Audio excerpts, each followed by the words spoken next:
হরে কৃষ্ণ। জীব সবসময় শান্তি খুঁজে বেড়ায়।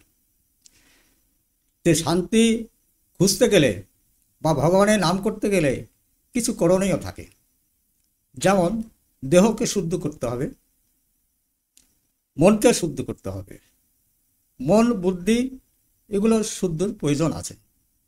দেহ শুদ্ধ করতে গেলে গঙ্গার জলে চান করতে হয়, আর মন শুদ্ধ করতে গেলে গীতা ভাগবত অধ্যয়ন করার প্রয়োজন হয়। গীতা ভাগবত স্বরূপ গঙ্গা জলে চান করার প্রয়োজন আছে বলে মনে করি। ইন্দ্র সকলকে দমন করতে হবে, আর রিপুগুলোকে ত্যাগ করতে হবে।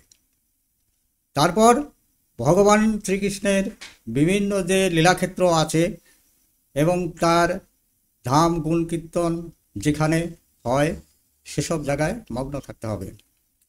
ধীরে ধীরে এইরূপে সত্যগুণ আয়ত্ত করে ভগবানের লাভের পথে এগিয়ে যেতে হবে, আর কৃষ্ণ নামে মগ্ন হতে হবে। তারপর আরও মুখে বলতে হবে হরে কৃষ্ণ কৃষ্ণ কৃষ্ণ হরে হরে, হরে রাম রাম রাম হরে হরে।